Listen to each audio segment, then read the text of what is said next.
Hey everybody, I'm Patrick and this is Rocky Mountain Style. Today we're talking about the commuter bag from Thursday Boot Company. I have done an unboxing and initial impressions video on this, so if you're interested, please check that out.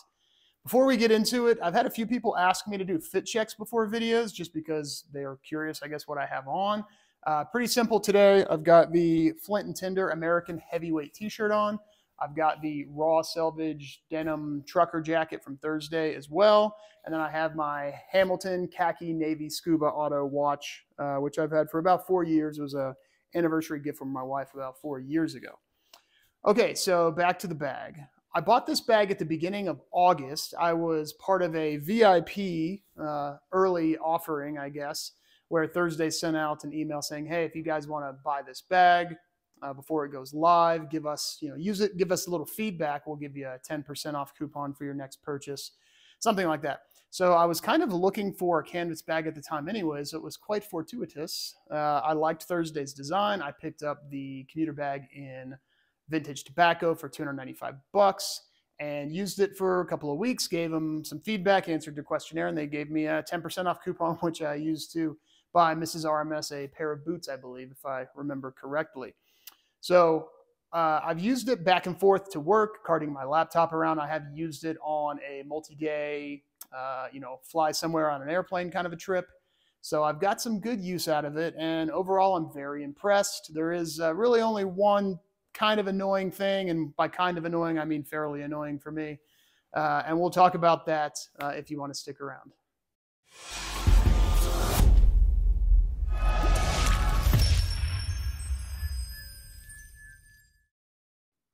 Before getting into my specific thoughts about the bag, I wanted to go over the features and specs really quick. I think the first important thing to note about this bag is the price. There's two versions, of course, leather and canvas. Leather is $349, canvas is $295. I haven't used the leather bag, so I can't comment directly on it, but $349 does seem cheaper than most other reputable companies in the market. So if you're looking for a value in a leather bag, perhaps check out the Thursday, but again, can't comment directly. $295 for the canvas, however, I think is a very specific price, and I think it's aimed directly at the main competition for this bag, which seems to be the Filson Tin Cloth Compact Briefcase.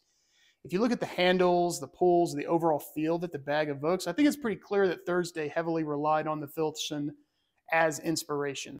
Now, I don't personally think there's anything wrong with that. If there's a good or popular product on the market and you're breaking into a space like Thursday was doing with this sort of hybrid briefcase, messenger bag, go anywhere every day kind of bag, I think it makes sense to take what other people have done successfully and, evolve it or iterate on it as best you can.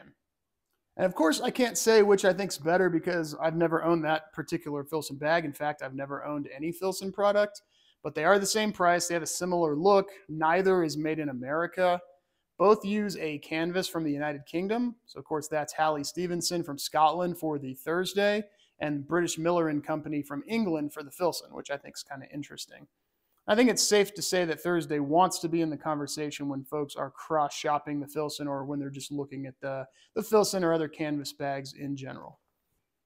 The bag does come in 9 colors, 6 of which are leather options and 3 of which are canvas options. Of course, as you already know, I have the vintage tobacco canvas option.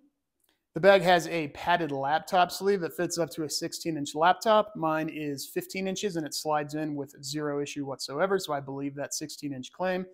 It has several interior pockets, one of which is zippered. It's got a nice padded leather shoulder strap. It's got brass zippers with leather pulls, and those leather pulls can be removed. It's got bridle leather handles, which do feel really substantial, and I haven't had any issues with weight or anything like that. It has 2 exterior pockets, one on what I call the front of the bag, which is zippered, and one on the back, which is not, and a micro suede lined interior, which is nice and soft and seems like it'll hold up fairly well, but who really knows with micro suede, right? I'm not the biggest fan of micro suede, but in this application, I think it's probably fine. And all in all, I think for $295, I really do personally feel this is a pretty good bag and it has great value at that price. I definitely don't think it's overpriced in any way, shape, or form.